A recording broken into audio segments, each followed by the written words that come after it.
Hello and very big welcome to Rehan's biology. मैं हूं रेहान खान। स्वागत है आप सबका मेरे यूट्यूब चैनल जिसका नाम है रेहान्स बायोलॉजी। उम्मीद है हमारे अपलोड किए गए वीडियोस आप लगातार देख रहे होंगे और आपको अपनी स्टडी में, अपने एग्ज़ाम की प्रिपरेशन में काफ़ी हेल्प मिल रही होगी। और अगर आपको कोई वीडियो पसंद आता है तो प्लीज़ लाइक ज़रूर कीजिए, शेयर ज़रूर कीजिए। और अगर अभी तक आपने हमारे चैनल को सब्सक्राइब नहीं किया है तो रेहान्स बायोलॉजी को ज़रूर सब्सक्राइब कीजिए। अगले कुछ दिन आपके लिए बहुत इंपॉर्टेंट होने वाले हैं। आपके ऑफलाइन बोर्ड में कॉलेज भी खुल रहे हैं और उम्मीद है कि बहुत जल्द आपके फाइनल एग्ज़ाम्स भी होंगे। तो आपको अपनी जो भी प्रिपरेशन अभी जारी रखे हुए हैं और आगे आपको करनी है, उसमें हम आपके लिए जितनी भी हेल्प प्रोवाइड कर सकते हैं वीडियोस को अपलोड करके लगातार हम कोशिश कर रहे हैं। और इसमें सबसे ज़्यादा आपको हेल्प मिलती है हमारे उन वीडियोस के थ्रू जिसमें हम आपके लिए किसी पर्टिकुलर पेपर के इम्पॉर्टेंट क्वेश्चंस डिस्कस करते हैं। तो जी हाँ, आज इस वीडियो में हम आपके लिए इसी तरह का एक टॉपिक डिस्कस करेंगे। बीएससी सेकेंड ईयर के ज़ूलॉजी सेकंड पेपर के लिए जो इम्पॉर्टेंट क्वेश्चंस हो सकते हैं, आज इस वीडियो में हम उनको डिस्कस करेंगे। और बीएससी पार्ट 2 या बीएससी सेकेंड ईयर में जो ज़ूलॉजी सेकंड पेपर है वो एनिमल डिस्ट्रीब्यूशन, ऑर्गेनिक एवोल्यूशन और डेवलपमेंटल बायोलॉजी का पेपर है। आप जानते हैं ये सिलेबस आपका जो इस पेपर का है उसमें 4 यूनिट हैं। और ख़ासतौर से जो उत्तर प्रदेश से संबंधित यूनिवर्सिटीज़ के जो कॉलेज के स्टूडेंट हैं, रोहिलखंड यूनिवर्सिटी, आगरा यूनिवर्सिटी, कानपुर, लखनऊ, इनमें जो सिलेबस प्रिस्क्राइब किया गया है उसमें जो पेपर का पैटर्न है और जो सिलेबस का पैटर्न है, तो उसमें हर पेपर में 4 यूनिट हैं। तो पहली यूनिट एनिमल डिस्ट्रीब्यूशन की, उसके बाद ऑर्गेनिक एवोल्यूशन से रिलेटेड यूनिट है और सेकंड यूनिट के बाद थर्ड और फोर्थ यूनिट जो पेपर की है वो डेवलपमेंटल बायोलॉजी या एम्ब्रियोलॉजी से रिलेटेड है। बहुत अच्छा आपके लिए पेपर है और थोड़ा सा आपके लिए टिपिकल भी हो सकता है, डिफ़िकल्ट भी कुछ टॉपिक्स हैं इसमें। लेकिन जो हमने आपके लिए आज क्वेश्चंस यहाँ पर गेस किए हैं इंपॉर्टेंट, अगर आप इसके अकॉर्डिंग प्रिपरेशन करें तो बहुत कम समय में आप ये पेपर बहुत अच्छे से तैयार कर पाएंगे और डेफिनेटली आपके लिए बहुत स्कोरिंग पेपर साबित होगा। तो आइए देखते हैं हमने आपके लिए जो क्वेश्चन यहाँ पर गेस किए हैं कि आपको कौन से क्वेश्चंस जो हैं वो इम्पॉर्टेंट मिल सकते हैं। तो ऑलरेडी आपको मालूम है अपने पेपर का पैटर्न कि आपके इस पेपर में 3 यूनिट्स होती हैं, 3 सेक्शंस होते हैं। पहले सेक्शन में लॉन्ग आंसर क्वेश्चंस होते हैं। आपको लगभग 6 क्वेश्चंस उसमें दिए होते हैं, उनमें से किसी 3 के आंसर देने होते हैं। 6 से 7 नंबर का एक लॉन्ग क्वेश्चन होगा। कोई वर्ड लिमिट नहीं होती है, आप अपने तैयारी के हिसाब से आंसर लिख सकते हैं। सेक्शन बी होगा, उसमें आपके लिए शॉर्ट नोट होंगे। लगभग 8 या 10 टॉपिक होंगे जिनमें से किसी 5 पर आपको नोट लिखना होगा। और सेक्शन सी होगा जिसमें आपको ऑब्जेक्टिव क्वेश्चंस करने होंगे। 5 ऑब्जेक्टिव क्वेश्चंस होंगे, 5 करने होंगे। सेक्शन बी जो है उस सेक्शन में आपके लिए जो 8 या 10 जो टॉपिक्स होंगे शॉर्ट नोट के लिए, जिनमें से किसी 5 पर आपको नोट लिखना होगा। उसमें से हर एक टॉपिक के लिए वर्ड लिमिट है, आपको लगभग 100 शब्दों में हर टॉपिक लिखना होगा और 2-2 नंबर का होगा। फिलहाल हम यहाँ पर सेक्शन ए और सेक्शन बी को डिस्कस कर रहे हैं। और ये जो सेक्शन है आपके लिए सेक्शन ए लॉन्ग आंसर्स का, उसमें हमने आपके लिए 6 टॉपिक जो है या 6 क्वेश्चंस गेस किए हैं और आपको इनके बारे में कम से कम बहुत अच्छे से तैयारी करनी है। तो आइए देखते हैं क्या क्या आपके लिए ये क्वेश्चंस हमने गेस किए हैं। पहला क्वेश्चन आपके लिए जो इंपॉर्टेंट है, देखिए सेक्शन ए में first question, what is zoo geography, mention names of zoo geographical regions, discuss Australian region. अगर आपने ये टॉपिक पढ़ लिया है अपने सिलेबस में तो ये 2 शब्द आपने जरूर पढ़े होंगे, जू ज्योग्राफी और जू ज्योग्राफिकल रीजन्स। जू ज्योग्राफी जो है एक्चुअली साइंस की एक ब्रांच है जिसमें हम ये स्टडी करते हैं कि विश्व के किन भागों में, वर्ल्ड के किन पार्ट्स में या किन ज्योग्राफिकल रीजन्स में एनिमल स्पीशीज का डिस्ट्रीब्यूशन किस तरह का है। तो जंतु प्रजातियों के वितरण, एनिमल स्पीशीज के डिस्ट्रीब्यूशन के बेसिस पर पूरे विश्व को जो अलग अलग भागों में बांटा गया है, तो वो भाग तो जू ज्योग्राफिकल रीजन्स कहलाते हैं और उनका अध्ययन जू ज्योग्राफी कहलाता है। तो जू ज्योग्राफी एक्चुअली साइंस का एक पार्ट है, बायोलॉजी का एक पार्ट है, जिसमें हम एनिमल डिस्ट्रीब्यूशन का अध्ययन करते हैं अलग अलग भौगोलिक क्षेत्रों में या जू ज्योग्राफिकल रीजन्स में, या आप सीधा कहिए ज्योग्राफिकल रीजन्स में। स्काल्टर एक साइंटिस्ट थे और 1857 में उन्होंने ये कॉन्सेप्ट दिया था और उन्होंने पूरे विश्व को अलग अलग जू ज्योग्राफिकल रीजन्स में डिवाइड किया था। उसके बाद एल्फ्रेड रसल साहब थे, वैलेस, एल्फ्रेड रसल वैलेस नाम था पूरा उनका। उन्होंने 1876 में 1876 में इसी कॉन्सेप्ट को थोड़ा और एलॉबरेट किया। और ज़्यादातर वैज्ञानिक मानते हैं कि पूरी दुनिया को, पूरे विश्व को 6 जू जोग्राफिकल रीजन्स में डिवाइड कर सकते हैं और ये डिवीजन जो है वो मेनली जोग्राफिकल बाउंड्रीज, क्लाइमेट और फौना के बेस पर है। एक चीज़ याद रखिएगा, जब आप पूरे विश्व में जो जू जोग्राफिकल रीजन्स बनाए गए हैं जब उनको डिस्कस करते हैं तो उसमें हम मेनली वर्टिब्रेट फौना को डिस्क्राइब करते हैं, यानी कि जो वर्टिब्रेट स्पीशीज का डिस्ट्रीब्यूशन है किसी रीजन में उसको आप डिस्क्राइब करेंगे किसी भी जू जोग्राफिकल रीजन को डिस्क्राइब करने के लिए। तो आपको पहले तो जू जोग्राफी की परिभाषा देनी है, फिर उन 6 जू जोग्राफिकल रीजन्स के नाम बताने हैं जो वैज्ञानिकों ने माना है। मुख्य रूप से वो संख्या अलग अलग है, कुछ लोगों के कॉन्सेप्ट में वो संख्या 11 है, कुछ के कॉन्सेप्ट में 9 है, लेकिन 6 जो है वो लगभग सारे वैज्ञानिक मानते हैं कि वो 6 रीजन जो है वो सबसे इंपॉर्टेंट है। और उनमें जो है Australian region, oriental region, nearctic region, palaearctic region, Ethiopian region, ये सबसे कॉमन है। 6 जू जोग्राफिकल रीजन्स में से किसी एक के बारे में आपको डिस्क्राइब करना होता है क्वेश्चन में। यहाँ पर हमने आपके लिए जो रीजन पूछा है वो ऑस्ट्रेलियन रीजन है। तो इस क्वेश्चन में आपको 3 पार्ट में आंसर लिखना है। पहले पार्ट में आपको जू ज्योग्राफी की परिभाषा, उसके बाद जू ज्योग्राफिकल रीजन्स के नाम लिखने हैं और फिर आपको ऑस्ट्रेलियन रीजन जो है इसके बारे में डिस्कस करना है। इसमें आप उसकी ज्योग्राफिकल बाउंड्रीज की बात करेंगे, कौन कौन से भौगोलिक क्षेत्र उसमें शामिल हैं। उसमें ऑस्ट्रेलिया है, उसमें न्यूजीलैंड का भाग है, उसमें तस्मानिया है, उसमें क्वींसलैंड है, उसमें विक्टोरिया है। ये सारे जो भौगोलिक क्षेत्र हैं वो इस रीजन में शामिल हैं। इसके बाद क्लाइमेट की बात करना है आपको कि वहाँ पर क्लाइमेट किस तरह का है। वहाँ पर कुछ एरियाज में टेम्परेट क्लाइमेट है, कुछ जगह पर ट्रॉपिकल क्लाइमेट है। इसके अलावा फौना की बात करेंगे कि वहाँ पर फौना किस तरह का है। तो अभी आपसे कहा जब भी आप किसी जू ज्योग्राफिकल रीजन को डिस्क्राइब करेंगे तो आप वर्टिब्रेट फौना की बात करेंगे और उसमें आप फिशेस, एम्फीबियंस, रेप्टाइल्स, बर्ड्स और मैमल्स इनके बारे में डिस्कशन करेंगे। तो यहाँ भी हम ऑस्ट्रेलियन रीजन में पाए जाने वाले इन फौना के, वर्टिब्रेट फौना के बारे में डिस्कशन करेंगे। अब आप ये पूछ सकते हैं कि 6 ज्योग्राफिकल रीजन्स में से जो है या जू ज्योग्राफिकल रीजन्स में से ऑस्ट्रेलियन रीजन क्यों इंपॉर्टेंट है। ऑस्ट्रेलियन रीजन अपने आप में बहुत यूनिक है, क्लाइमेट के बेस पर भी और फौना के बेस पर भी। तो इसलिए ये बहुत पॉपुलर टॉपिक है एग्जामिनर्स के बीच में। अगर आप एक से ज़्यादा जू ज्योग्राफिकल रीजन तैयार कर सकते हैं तो आपके लिए एडवाइस है कि आप ऑस्ट्रेलियन रीजन के साथ ओरिएंटल रीजन भी तैयार कीजिए, क्योंकि उस रीजन में भारत भी शामिल है। तो ये रीजन भी बहुत इंपॉर्टेंट है। तो जू ज्योग्राफिकल रीजन्स पर अगर आपसे कोई लॉन्ग क्वेश्चन आता है तो हमारे गेस के अकॉर्डिंग आपको ऑस्ट्रेलियन रीजन पर वो टॉपिक मिलेगा लिखने के लिए। और इसके अलावा अगर आप ओरिएंटल रीजन तैयार करते हैं तो आपके पास काफ़ी श्योरिटी रहेगी कि आप इस टॉपिक पर जो क्वेश्चन आएगा उसका आसानी से आंसर कर सकते हैं। तो ये आपके लिए पहला क्वेश्चन था। आइए अब दूसरा क्वेश्चन देखते हैं। What is organic evolution, discuss theory of natural selection. Hindi माध्यम वालों के लिए जैव विकास क्या है, ऑर्गेनिक एवोल्यूशन से आप क्या समझते हैं, यानी कि जैव विकास से आप क्या समझते हैं। Discuss theory of natural selection, प्राकृतिक चयन मत का वर्णन कीजिए या प्राकृतिक चयनवाद का वर्णन कीजिए। हम सभी बायोलॉजी में लगातार पढ़ते हैं कि अभी जो जीवधारी हैं ये हमेशा से ऐसे नहीं थे। इनकी उत्पत्ति बहुत सरल जीवधारियों से हुई जो एक कोश किए थे, फिर उनमें धीमे धीमे परिवर्तन हुए और उसके बाद उन सरल पूर्वजों से आज जो हम देखते हैं अपने आप को और अपने आसपास के दूसरे जंतुओं को, वो सब उन्हीं सरल पूर्वजों से विकसित हुए हैं। तो जो सरल पूर्वज थे उनमें परिवर्तन हुए, उनमें जटिलताएं उत्पन्न हुई और उसके बाद अभी वर्तमान के जीवधारी जो प्रेजेंट ऑर्गेनिजम्स हैं उनका एवोल्यूशन हुआ।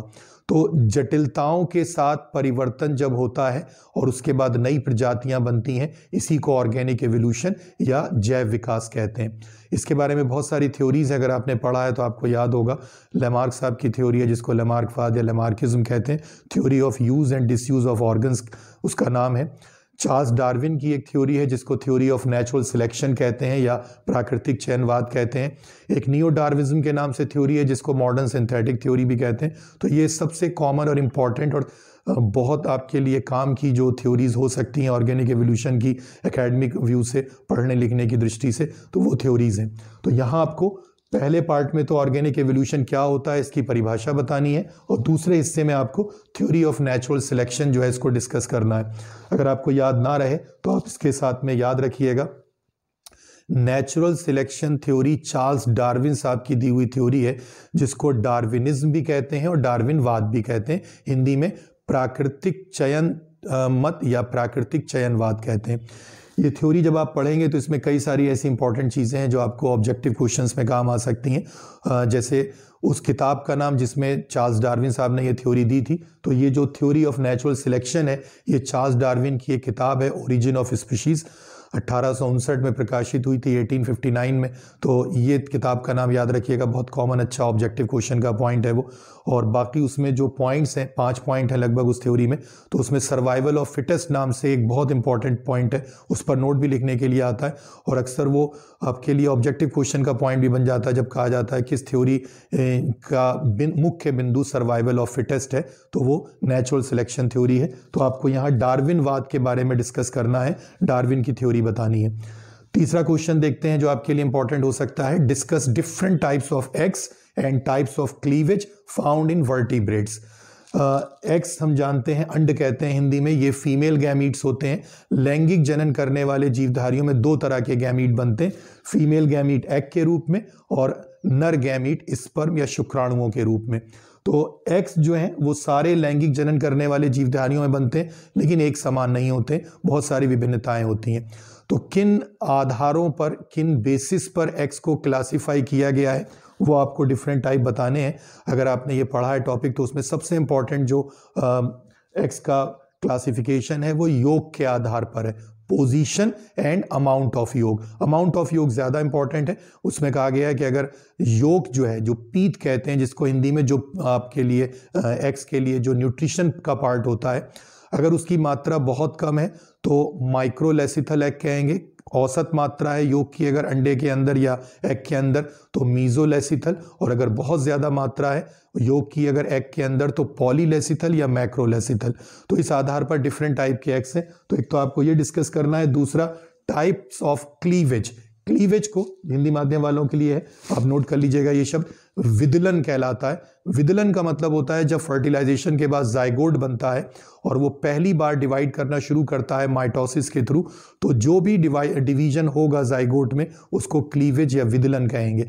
और उसके बाद जो नई सेल्स बनती हैं जाइगोट के डिवीजन से, उनको एम्ब्रियोनिक सेल्स या हिंदी में भ्रूणीय कोशिकाएं कहते हैं, और उसके लिए सही टेक्निकल वर्ड है ब्लास्टोमियर्स। और उसके बाद वहीं से एम्ब्रियो डेवलपमेंट शुरू हो जाता है, जिसमें पहले मोरुला, ब्लास्टुला और फिर गैस्ट्रुला स्टेज आएगी। ये 3 एम्ब्रियोनिक डेवलपमेंट की स्टेजेस हैं। तो आपको इस क्वेश्चन के आंसर में एक्स के टाइप बताने हैं और क्लीवेज के कितने टाइप होते हैं और कितने पैटर्न होते हैं, होलोब्लास्टिक, मीरोब्लास्टिक, इस तरह के आपको टाइप जो है क्लीवेज के पैटर्न वो पढ़ाए गए होंगे, वही आपको यहाँ डिस्कस करने। इसमें आप बहुत अच्छा डायग्राम भी दे सकते हैं क्लीवेज पैटर्न के बारे में। एक्स के बारे में भी डायग्राम आपको देने हैं, टाइप ऑफ एक्स के बारे में कई सारे डायग्राम अवेलेबल हैं। सेंट्रोलेसिथल के लिए भी डायग्राम है, मैक्रोलेसिथल के लिए भी है, माइक्रोलेसिथल के लिए भी है, तो वो आपको डायग्राम भी ज़रूर देने। तो ये आपके लिए तीसरा क्वेश्चन था। चौथा क्वेश्चन देखते हैं, what is fertilisation, describe mechanism of fertilisation. निषेचन क्या होता है, निषेचन की क्रियाविधि समझाइए।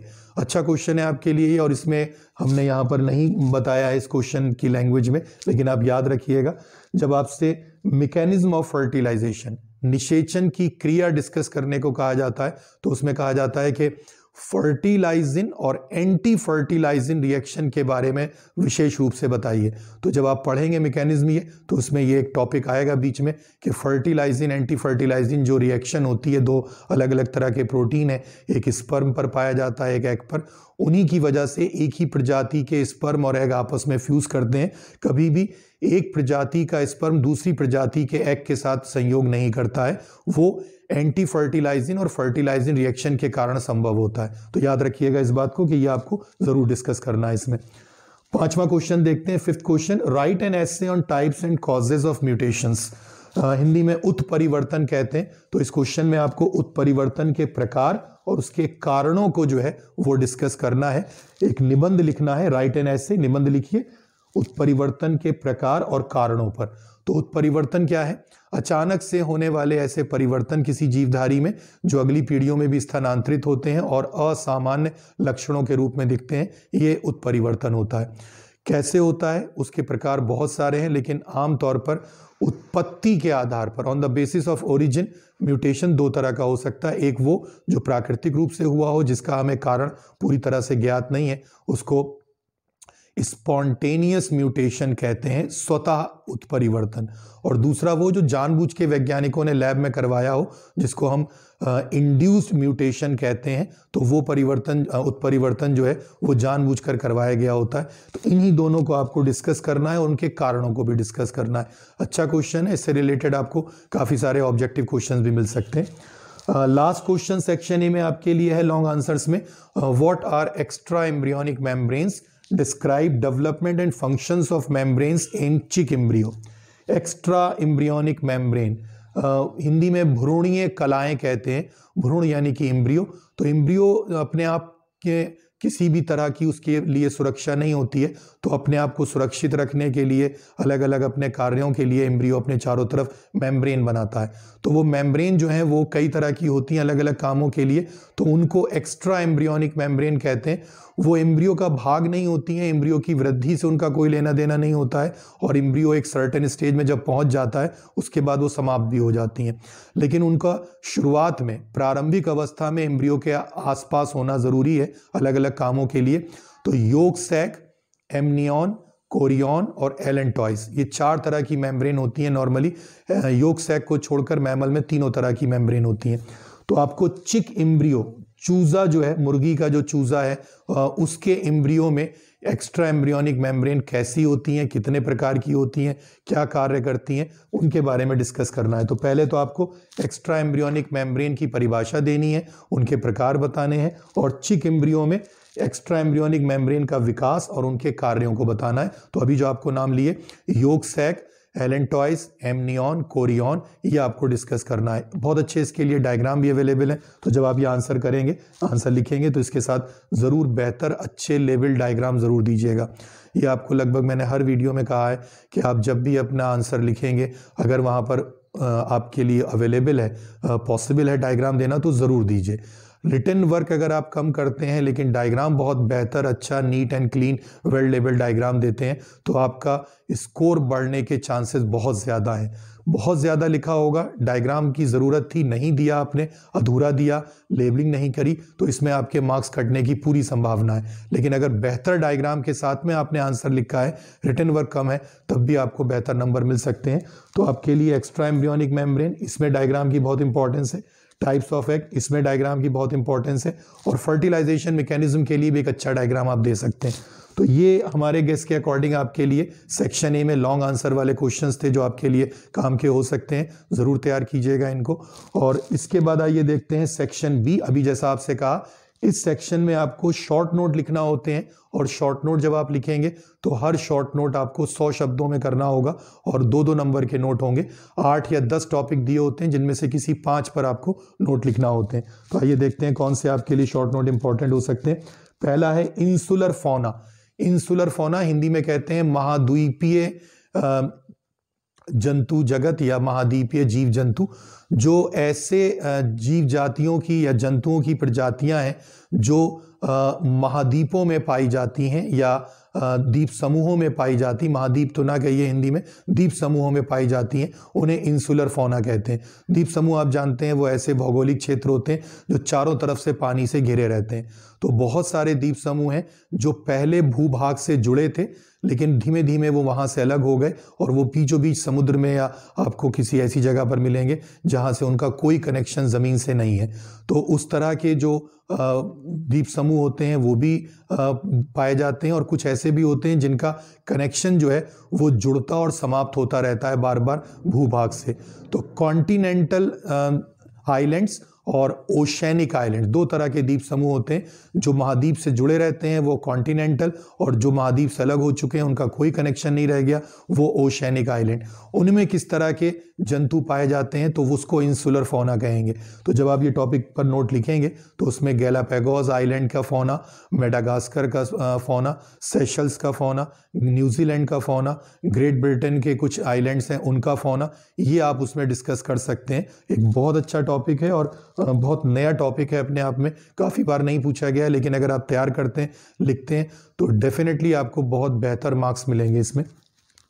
दूसरा शॉर्ट नोट देखते हैं, वॉलेस लाइन, ये एक वैज्ञानिक का नाम है वॉलेस, और उनके द्वारा ओरिएंटल रीजन और ऑस्ट्रेलियन रीजन को एक दूसरे से पृथक करने के लिए, सेपरेट करने के लिए वर्ल्ड मैप पर जो इमेजिनरी लाइन, जो काल्पनिक रेखा खींची गई थी, उसको वॉलेस लाइन कहते हैं। क्योंकि जो दक्षिण पूर्व एशिया का भाग है, जो साउथ ईस्ट एशिया का भाग है, इंडोनेशिया, मलेशिया, जावा, सुमात्रा, बोर्नियो, वहाँ पर कुछ ऐसे द्वीप समूह थे जिनके लिए कंफर्म नहीं था कि ये ऑस्ट्रेलियन जोग्राफिकल रीजन में है या फिर ओरिएंटल जू जोग्राफिकल रीजन में है। तो वॉलेस साहब ने वो कंफर्म किया कि इनमें से कौन से रीजन अपने क्लाइमेट और अपने फौना के आधार पर ऑस्ट्रेलियन रीजन में शामिल किए जाने चाहिए और कौन से ओरिएंटल रीजन में। तो उसी काल्पनिक रेखा को वॉलेस की रेखा या वॉलेस लाइन कहते हैं। तीसरा क्वेश्चन देखते हैं, सर्टोली सेल्स। सर्टोली सेल्स जो हैं वो टेस्टिस में, वृषण में जो सेमिनिफेरस टिब्यूल पाई जाती हैं, शुक्र जनन नलिकाएं, उनके अंदर पाई जाने वाली विशेष कोशिकाएं हैं। प्रमुख कार्य उनका सबसे जो है वो एक है, वो नए निर्मित होने वाले शुक्राणुओं को पोषण प्रदान करती हैं। जो आपको अभी ये सेंटेंस बोला है, ये इनका मुख्य कार्य है। ये अच्छा इंपॉर्टेंट ऑब्जेक्टिव क्वेश्चन का भी पॉइंट है। सर्टोली कोशिकाओं का मुख्य कार्य शुक्राणुओं को पोषण देना है। लेकिन ये अपने आप में शॉर्ट नोट भी बहुत अच्छा है, तो ये नोट आप तैयार करिएगा। इसके साथ एक डायग्राम भी आप दे सकते हैं और इसके जो कार्य हैं मेनली उन पर नोट आता है लिखने के लिए। तो हो सकता है आपको ये क्वेश्चन जब एग्जाम में मिले तो उसमें कहा जाए फंक्शंस ऑफ सर्टोली सेल्स, तो आपको पहले सर्टोली सेल्स के बारे में बताना है, उसके बाद उनके फंक्शंस के बारे में बताना है। अगला क्वेश्चन देखते हैं, थ्योरीज ऑफ ऑर्गेनिक एवोल्यूशन। अभी यहाँ पर आपसे कहा था जब ऑर्गेनिक एवोल्यूशन के बारे में डिस्कशन किया वैज्ञानिकों ने तो बहुत सारी थ्योरीज आई। उसमें स्पेशल क्रिएशन थ्योरी थी जिसमें जो धार्मिक मान्यताओं पर आधारित थी, जिसमें कहा गया कि एक सर्वशक्ति है जिसने पूरी दुनिया को बनाया है। फिर उसके बाद लेमार की थ्योरी आई, डार्विन की थ्योरी आई, मॉडर्न सिंथेटिक थ्योरी आई, और भी बहुत सारी थ्योरीज हैं। तो आपको इसमें थ्योरीज ऑफ ऑर्गेनिक एवोल्यूशन का जो नोट है, इसमें आपको इन्हीं थ्योरीज के बारे में थोड़ा थोड़ा सा मेंशन करना है, सारी थ्योरीज के बारे में। एक अच्छा क्वेश्चन इसलिए क्योंकि इससे रिलेटेड ऑब्जेक्टिव क्वेश्चन भी आपको मिल सकते हैं। एक और टॉपिक देखते हैं, बहुत इंपॉर्टेंट टॉपिक है, नियो डार्विनिज्म। शॉर्ट नोट है आपके लिए, नव डार्विनवाद। डार्विन की जो थ्योरी थी वो ये कहती थी कि जो जीवधारी अपने वातावरण के अनुसार जो है वो अनुकूलित हो जाते हैं, उनमें परिवर्तन होते हैं, तो वही जीवित रहते हैं, बाकी समाप्त हो जाते हैं। और उसमें वेरिएशंस का, उसमें आनुवांशिकी का और जो भिन्नताएं हैं उनका बहुत इंपॉर्टेंट रोल है। लेकिन वो कई सारी चीज़ों को साबित नहीं कर पाए और उनके बाद में जो उनकी थ्योरी के सपोर्टर्स थे वैज्ञानिक, उन्होंने दोबारा से उनकी थ्योरी को जो मॉडर्न जेनेटिक्स और मॉलिकुलर बायोलॉजी, साइटोलॉजी के बारे में जो हमें नई बातें पता चली हैं, उनके आधार पर उस थ्योरी को दोबारा से रिवाइज किया और फिर से उसको प्रपोज किया। तो वो जो मॉडर्न थ्योरी जो है या मॉडर्न वर्जन जो है डार्विन की थ्योरी का, उसको नियो डार्विनिज्म कहते हैं। इसका एक नाम मॉडर्न सिंथेटिक थ्योरी भी है। तो बहुत अच्छा नोट है, अगर ये नियो डार्विनिज्म के नाम से नहीं आता है तो मॉडर्न सिंथेटिक थ्योरी के नाम से लिखने के लिए आ सकता है।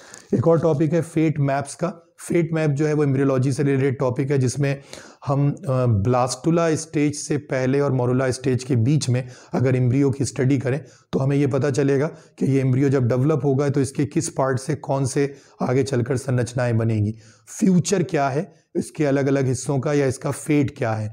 तो जो एम्ब्रियो की स्टडी से उसके डिफरेंट रीजन्स को पहचान कर भविष्य में उस एम्ब्रियो से बनने वाले ऊतक और अंगों के बारे में जानकारी मिलती है और उससे हम एक मैप या एक डायग्राम तैयार करते हैं, उसको फेट मैप कहते हैं। तो फेट मैप एक अच्छा नोट है एम्ब्रियोलॉजी से रिलेटेड, और डायग्राम के साथ में आप अच्छा नोट लिख सकते हैं। ये एक और आप देखिए इंपॉर्टेंट टॉपिक है आपके लिए, डिसकंटिन्यूअस डिस्ट्रीब्यूशन। ये पेपर आपका एनिमल डिस्ट्रीब्यूशन का भी पेपर है, नया टॉपिक है आपके लिए जो इस पेपर में शामिल किया गया है। और एनिमल डिस्ट्रीब्यूशन का टॉपिक जो है उसमें कहा गया है कि जो पूरी दुनिया में एनिमल का डिस्ट्रीब्यूशन है बहुत अलग अलग तरह से है। तो डिस्ट्रीब्यूशन जो है वो मेनली 3 तरह का हो सकता है जोग्राफिकल कंडीशंस में।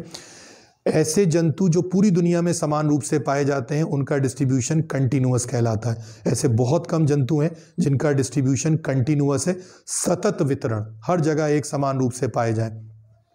दूसरे ऐसे जंतु हैं जिनका डिस्ट्रीब्यूशन समान रूप से नहीं है और उनका एक ही स्पीशीज के सदस्य एक दूसरे से बहुत दूर हैं अलग अलग कारणों से। जैसे मान लीजिए ये माना जाता है कि पहले अफ्रीका, एशिया, दक्षिण अमेरिका, ऑस्ट्रेलिया, ये सारे भूभाग आपस में जुड़े हुए थे, ये सारे महाद्वीप जुड़े हुए थे। फिर धीमे धीमे ये एक दूसरे से अलग हुए, इनके बीच में समुद्री जल की वजह से ये एक दूसरे से बहुत दूर हो गए। तो जो पहले प्रजातियां यहाँ विकसित रही होंगी, जब ये भूभाग एक दूसरे से अलग हुए तो उनके बीच में बहुत लंबी चौड़ी सीमा रेखा जो थी वो जल के रूप में या समुद्र के रूप में आ गई, तो एक ही प्रजाति के सदस्य एक दूसरे से बहुत दूर दूर हो गए। तो ये कंटिन्यूअस डिस्ट्रीब्यूशन नहीं है, ये डिसकंटिन्यूअस डिस्ट्रीब्यूशन है।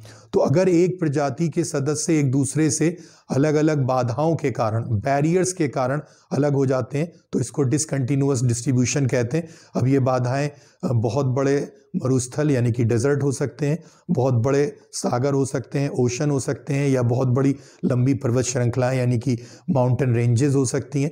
तो यही आपको इसने बताना है। इसमें बहुत अच्छे एग्जाम्पल भी हैं। एलिगेटर का एग्जाम्पल है, फ्लाइटलेस बर्ड का एग्जाम्पल है, कैमल का एग्जाम्पल है, एलिफेंट का एग्जाम्पल है, पेरीपैटस का एग्जाम्पल है, लंग फिशेस के एग्जाम्पल्स हैं। तो बहुत सारे एग्जाम्पल्स के साथ में एक अच्छा नोट आप लिख सकते हैं और इम्पॉर्टेंट नोट है आपके लिए। कभी कभी इसकी जगह पर बाइपोलर डिस्ट्रीब्यूशन पर भी नोट आता है, वो भी एक अच्छा टॉपिक है, उस पर भी आप नोट लिख सकते हैं।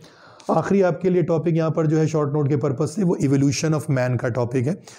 इसमें आपको मानव विकास के बारे में बताना है कि मानव विकास जो हुआ है तो हमारे पिछले पूर्वज जो थे, चाहे वो रामापिथेकस हो, चाहे ऑस्ट्रेलोपिथेकस हो, चाहे पीकिंग मैन हो, जावा मैन हो, निएंडरथैल हो, ये सब किस तरह से इवॉल्व हुए, क्या क्या उनके कैरेक्टर थे, किस सीक्वेंस में इवॉल्व हुए, यही आपको इसमें बताना है। तो एक अच्छा नोट है आपके लिए, और इसमें भी आपके लिए अगेन शॉर्ट नोट के अलावा ऑब्जेक्टिव क्वेश्चन के पर्पज से काफ़ी सारी चीज़ें इंपॉर्टेंट हो सकती हैं।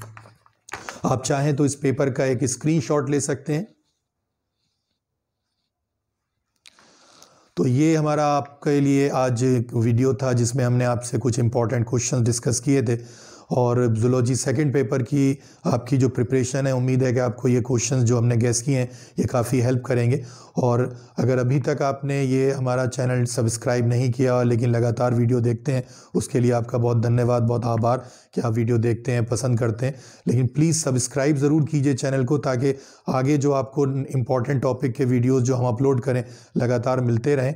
और अगर आपको किसी पर्टिकुलर टॉपिक पर भी वीडियो चाहते हैं तो हमें कमेंट बॉक्स में आकर कमेंट ज़रूर कीजिए। और अगर हमारे आप रेगुलर व्यूअर हैं और हमारे सब्सक्राइबर हैं तो हम जल्द से जल्द पहले जो आपकी डिमांड है उसको पूरा करने की कोशिश करेंगे। तो अगर आज का वीडियो आपको अच्छा लगा हो तो प्लीज़ शेयर कीजिएगा और लाइक ज़रूर कीजिएगा।